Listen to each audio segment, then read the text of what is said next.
অনুরাগের ছোঁয়ায় আজকের পর্বে আপনারা দেখতে পাবেন একটা বাক্সে দীপাকে কুন্তলা পুরে রেখে চলে গেছে।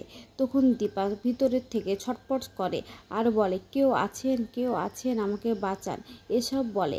আর ওর মনে হয় কেউ যেন আছে বাইরে।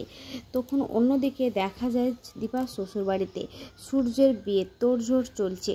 আর সোনাকে বলছে, সোনার ছোট দিদি যে, সোনা কই রে, চারু কোথায়? চারু কি রেডি হওয়া করা এখনও হয়নি? তখন সোনা বলছে, হ্যাঁ ফাইনালি এতক্ষণে গান চারু রেডি হয়েছে, এক্ষুনি আসছে, তুমি দাঁড়াও ছোট দিদি ভাই। তাই বলছে। ঠিক তখনই চারুকে ওখান থেকে পিড়িতে করে নিয়ে আসে। তখন সোনা ছোট দিদি ভাই বলে, হ্যাঁ কী ব্যাপার চারু, এত বড় একটা ঘুমুট কেন? তবে এক হাতে বলছে। তখন চারু এক কথা বলে যে, আমি মানত করেছিলাম যে সূর্যর সঙ্গে যদি আমার বিয়ে হয় তাহলে আমি এভাবেই বিয়ে করব, এসব বলে। তখন সোনা বলে, ছোট দিদি ভাই তুমি এত কথা বলছো কেন? যেভাবে ইচ্ছা সেভাবে বিয়ে করুক না চারু, এসব বলে। তখন ও ছোট দিদি ভাই বলে, ঠিক আছে তাই করুক। তখন উর্মি বলে, এটা আবার কীরকম ধরনের বিয়ে, এক হাত ঘুমুট দিয়ে? এসব বলে। সবাই নানানভাবে নানান রকম কথা বলতে থাকে। তখন বলে যে, কি ঠিক আছে, যেভাবে ইচ্ছা সেভাবে বিয়েটা হলেই হোক, এ বলে মণ্ডপে নিয়ে যায়। আর সেখানে 7 পাক ঘোরায় ওদের দুজনকে। তখন ও 7 পাক ঘোরা হয়ে গেল, সূর্যকে বলে মালা বদল করতে। তখন সূর্য একটু থামে, মালা বদল করতে চায় না। তখন ও ছোট দিদি ভাই বলে সোনার যে, সূর্য মালা বদল করছিস না কেন, মালাটা গলায় দিয়ে দে। তখন ওর গলায় মালাটা দিয়ে দেয়। তারপর ঘুরতে থাকে ওরা। ঠিক তখনই চারু আসে, পেছনে এসে দাঁড়িয়ে থাকে। আর কুন্তলা রুডি বলে, যাক ফাইনালি বিয়েটা হলো, কিন্তু এভাবে বিয়ে কে করে, ঘুমুট দিয়ে? তখন রুটি বলে, মা কিছু একটা সন্দেহজনক মনে হচ্ছে, কিছু একটা সন্দেহ হচ্ছে। তখন কুন্তলা বলে, কিছু সন্দেহ নেই, আমি যেভাবে দীপাকে নিয়ে রেখে এসেছি, দীপা কিছুতেই ওখান থেকে বেরিয়ে আসতে পারবে না। ঠিক তখনই চারু পেছন থেকে ভিতরে আসে আর বলে, এ কি এসজি কার সঙ্গে বিয়ে হচ্ছে? আমি তো এখানে, তাহলে ওখানে কে দাঁড়িয়ে আছে? এসব বলে। তখন সোনা বলে, চারু তুমি এখানে কি করে গেলে, তাহলে ওখানে কে দাঁড়িয়ে? তখন বলে, আমি তো জানি না। তখন ও হাওমাও করে চারু কান্না করে আর বলে, ওখানে কে? তখন সোনা গিয়ে বলে, দেখছি আমি ওটা কে। তখন গিয়ে দেখে ঘুমুট তুলে ওর মা। তখন অবাক হয়ে যায় সবাই। আর চারু তখন কান্না করার বলে, এসজি তুমি আমার এত বড় ক্ষতি করতে পারলে, তুমি আমার এসজির সঙ্গে বিয়েটা হতে দিলে না, কেন তুমি এরকম করলে এসজি? এসব বলে আর কান্না করে। তখন সবাই অবাক হয়ে যায়।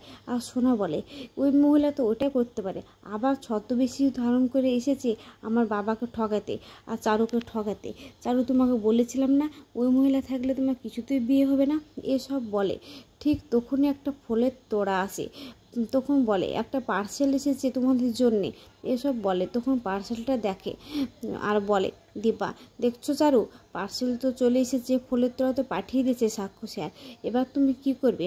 তখন চারু বলে, তো কি করবে, ঠিক আছে পার্সেলটা পাঠিয়ে দিল, কিন্তু তবুও তোমার সাক্ষ্য স্যার তোমার বিয়েতে আসলো না দীপা, এসব বলে।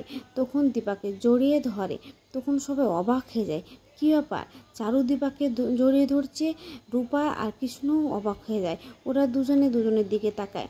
উর্মিও অবাক হয়ে যায়। এদিকে কুন্তলা রুডিও অবাক হয়ে যায়। তখন চারু আর দীপা দুজনেই বলে, এটা আমাদেরই প্ল্যান ছিল। তোমরা কি ভাবছো যে আমি তোমাদের দলে ছিলাম? না, আমার তখনই সন্দেহ হয়েছিল, তাই তোমাদেরকে হাতে নাতে ধরার জন্য তোমার সঙ্গে এই প্ল্যানটা করেছি। তা এইসব কথা বলতে থাকে। তখন কুন্তলা বলে, এসব মিথ্যে কথা। তখন দীপা বলে, মিথ্যে কথা? তাই বলে ওর বাবার কাছে যায় আর বলে, জানেন বাবা, ও আমাকে কিডন্যাপ করেছিল, কিডন্যাপ করে একটা বাক্সের ভিতর আমাকে পুরে রেখেছিল, যেখানে চারু না গেলে আমি দম আটকে মরে যেতাম, এসব বলে। তখন কুন্তলা বলে, মিথ্যে কথা? তখন বলে, মিথ্যে কথা না, একটা এসএমএসও করেছিল, একটা ভিডিও পাঠিয়েছিল, কিন্তু প্রাইভেট নাম্বার থেকে, তাই ওগুলো ডিলিট করে দিয়েছে, তাই আমি কোনো প্রমাণ দেখাতে পারবো না, এসব বলে। আর বলে, আমি চারুকে এ বাড়িতে রেখেছিলাম, যখন দেখলাম যে এ বাড়িতে আমার আর কিছু করার নেই, সোনার ক্ষতি হতে পারে, তখন চারুকে ফোন করে আমি ডেকেছিলাম, এসব বলে। তখন চারু বলে, হ্যাঁ এগুলো সব দীপার আর আমার প্ল্যান, হ্যাঁ, আর সাক্ষ্য এই যে প্ল্যানে সবটা জানে, এসব বলতে থাকে। তখন রুডি আর কুন্তলা অবাক হয়ে যায়, এরা তো দুজনে এক, তাহলে কি আমাকে ধরিয়ে দিবে, এসব বলে দুজনে। আর আর রূপা আর কৃষ্ণ দুজনে হাসাহাসি করে। আর রূপা বলে, তাহলে তোমার পাপার সঙ্গে ডিভোর্স হয়নি চারু? তখন চারু বলে, না, ওসব মিথ্যা কথা, আমি খুব সুখে আছি, আমাকে খুব ভালোবাসি, আমি এসব সুখ টুক পেয়েছি সব কিছু দীপার জন্যে, আর আমি দীপার ক্ষতি করতে পারি, এসব বলে। আর সোনা বলে গিয়ে চারুকে, চারু তুমি এসব কী বলছো, তুমিও মায়ের মতো ঠকালে মায়ের সঙ্গে হয়ে, এসব বলে। তখন চারু বলে, ছি সোনা, নিজের মাকে পেয়ে কখনো কেউ বলে না যে ঠকিয়েছে, তা নিজের মা যার কাছে থাকে সে অনেক কিছু পেয়েছে, আমার তো মা নেই, তা আমি জানি যে মায়ের কষ্টটা কী। এসব চারু সোনাকে বোঝাতে থাকে। তখন উর্মি মনে মনে বলে, এবার আমি কি করব, আমি তো সবার কাছে ধরা পড়ে গেছি, সব কিছু তো বলে দিচ্ছে। তখন দীপা বলে, হ্যাঁ তখন দীপা বলে, উর্মি নিয়ে গেছিলো লাবণ্যকে বাজারে জামা কিনে দিবে বলে, আর ওই ভিডিওটা কুন্তলা করে আমাকে পাঠিয়েছে, কারণ কুন্তলা আর উর্মি খুব ভালো করে জানে যে লাবণ্য বিপদে থাকলে আমি কিছুতেই এখানে দাঁড়াতে পারবো না, তাই ভেবে আমাকে এই টোপ দিয়ে আমাকে নিয়ে যায়, আর সেখানে গিয়ে আমাকে বন্দি করে দেয়। আর ঠিক তখনই সেখানে চারু ওখানে পৌঁছে যায়, আর গিয়ে আমাকে উদ্ধার করে সেখান থেকে নিয়ে আসি। তখন চারু বলে, হ্যাঁ, আর আমাকে এখান থেকে বেরোতে সাহায্য করেছে সেই মেকআপ আর্টিস্টরা, ওদেরকে আমি চিনতাম, তাই আমি ওদের সাহায্যে এখান থেকে বেরিয়ে গেছি, এসব বলে। তখন কুন্তলা বলে, এসব মিথ্যে কথা, এসব মিথ্যে কথা। তখন দীপা বলে, হ্যাঁ, আর একটা কথা তো বলা হয়নি, আপনারা বলছেন না দরদি করছেন না, ও আসলে দরদি না, ও রুডি। তখন ও বলছে মিথ্যে কথা, এসব বলছে। আর এদিকে উর্মি দীপাকে গিয়ে বলছি, দিদি তুই এসব কী বলছিস, আমি তো ওকে সত্যি জামা কিনতে নিয়ে গেছিলাম। তখন লাবণ্য বলে, হ্যাঁ ভালো মা, আমাকে সত্যি জামা কিনতে নিয়ে গেছিলো। তখন দীপা বলে, হ্যাঁ সোনা, তোমাকে জামা কিনতে নিয়ে গেছিলো, কিন্তু কী কারণে নিয়ে গেছিলো শুধু আমি জানি। তখন লাবণ্য বলে, আমাকে ভালোবেসে নিয়ে যায়নি, তাহলে আমি এই জামা কখনোই নেবো না, ছি, আমি এই জামাকে ঘৃণা করি, ওইসব বলে জামাটাকে ছুঁড়ে ফেলে দেয়। তখন ওর দীপার ছোটো কাকিমণি বলে, এসব কি শুনছি? দীপা বলে, হ্যাঁ কাকিমণি, তোমাদের ভালো ছোট বৌমা দেখো কী না করেছে, শুধু আমার সঙ্গে অন্যায় করেনি, এমনকি সূর্যের সঙ্গেও অন্যায় করেছে, সূর্যকে দিনের পর দিন ঘুমের ওষুধ খাইয়েছে, উল্টোপাল্টা ওষুধ খেয়েছে যাতে সবাইকে বাড়ি শুধু ভুলে যায়, আরও যতটুকু চেয়েছে ততটুকু ওদেরকে মনে করিয়েছে। তখন সোনা উর্মিকে বলে, কাকিমণি তুমি এটা করেছো, ছি কাকিমণি, তোমাকে এতটা বিশ্বাস করতাম আর তুমি এরকম অন্যায় আমার সঙ্গে করতে পারলে, এসব বলে। তখন দীপা উর্মিকে বলে, তুই নিজে স্বীকার করবি না আমি সবাইকে বলবো, তুই বল। তখন উর্মি বলে, আমি কি বলবো? তখন ওর বাবার কাছে দীপা যায় আর বলে, দাঁড়ান, আসল কথাটা তো বলা হয়নি, এই দরদি রুডি, এবার আপনাদেরকে আমি প্রমাণ দেবো। তাই বলে সে আগুনের কাছে যায়, আর আগুনটা হাতে করে তুলে নিয়ে এসে দরদির গায়ে দিয়ে দেয় জামাতে। তখন ও জামাটা ছাড়িয়ে ফেলে, আর ওর কুন্তলা তখন রুডি রুডি করে চিৎকার করে।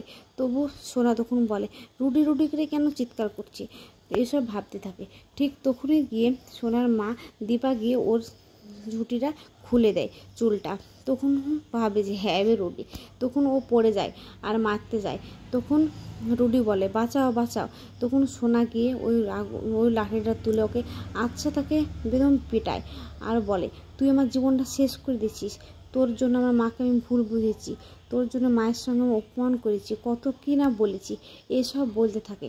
তখন দীপা গিয়ে সোনাকে বলে, দেখ ও রুডিকে না, তোকে বিক্রি করতে নিয়ে গেছিলো কুন্তলার রুডি, তোর বাবাকে জীবিত অবস্থায় মাটি দিয়েছিল কুন্তলার রুডি, একের পর এক এইভাবে বলতে থাকে। তখন সোনা রেগে গিয়ে ওদের কাছে যায় আর বলে, আপনি আমার মাকে মারতে চেয়েছিলেন, কেন এটা করলেন আপনি? এসব কথা ওরা বলতে থাকে। সোনা কিছু না পেয়ে কী করবে ঠিক বুঝতে পারে না। ও রুডির দিকে একবার তাকায় আর ওর মায়ের দিকে একবার তাকায়। রুডি অবাক হয়ে আবার বলে, আপনি মিথ্যে কথা বলছেন কেন? আমি দরদি, আমি রুডি না, যেদিন থেকে এসেছি সেদিন থেকে শুধু রুডি রুডি রুডি রুডি করে যাচ্ছেন, এসব বলে। তবুও ওর দীপার বাবা বলে, রুডিকে ছেড়ে দাও, এসব বলে। তখন বলে, না আমি ছাড়বো না কো। তখন রুডি বলে, বাঁচাও বাঁচাও বাঁচাও করে চিৎকার করে ওর মাকে, ওর মাও ওকে বাঁচাতে আসে না। ঠিক তখন উর্মি মনে মনে বলে যে এদেরকে তো এরা খুব মারছে, কিন্তু আমি এখন কি করব, আমি যে খুব অন্যায় করে ফেলেছি, আমাকে যে সবাই ঘৃণার চোখে দেখবে, আমি লাবণ্যকেও দেখতে পারি না, আবার দাদাভাইয়ের সঙ্গে এরকম অন্যায় করেছি, বাবা তো আমাকে বাড়ি থেকে বের করে দিবে, এইসব অনেক কথা ভাবতে থাকে। ভেবে ভেবে ও কিছু না পেয়ে ও কী করবে তা বুঝতে পারে না। এদিকে দেখে সোনা আগেকার কথা, আমি তো বিধবা, আমি তো কে আমাকে বিধবা করেছে জানেন? আমার নিজের মা। এসব কথাগুলো ভাবে আর নিজেকে গিল্টিফাই করে। তখন উর্মি বলে, আমার কিচ্ছু করার নাই, আমার নিজের রাস্তা নিজেকে আমাকে দেখতে হবে, আমার বেঁচে থেকে কোনো লাভ নেই এই পৃথিবীতে, আমি বেঁচে থাকতে পারি না। তাই বলে সামনে একটা ছুরি পেলে ওই ছুরিটা তুলে পেটে আঘাত করে। ঠিক তখনই বাড়ির সবাই উর্মির কাছে ছুটে যায়। উর্মি এটা কী করলি, উর্মি এটা কী করলি, তাই বলে। তখন দীপা বলে, উর্মি তুই এটা কী করলি? তখন উর্মি বলে, না দিদি আমার এটা প্রাপ্য। তখন দীপা বলে, না তুই তো ছোট বোন, তুই তো অনেক করতে পারিস, তুই কেন এরকম করছিস? এরা এদিকে আলোচনা করাতে এদিকে রুডি আর কুন্তলা বাড়ি থেকে পালিয়ে যায়। আর দীপা সবাইকে বলে, ডাক্তারবাবু চলেন আমরা বাঁচাই, এসব বলে। তখন ওকে হাসপাতালে নিয়ে যাওয়ার জন্য সবাই অতিক্রম করে। অনুরাগের ছোঁয়া আজকের সিরিয়ালের পর্বটা কেমন হয়েছে, ভালো হলে আপনারা কমেন্টে জানাবেন। আর কোন কোন সিরিয়ালের আপডেট পেতে চান সেটা কমেন্টে জানাবেন। আমি আপনাদেরকে আপডেট দেওয়ার অনেক চেষ্টা করব। ভালো লাগলে অবশ্যই অতিক্রম চ্যানেলটা সাবস্ক্রাইব করে দিবেন।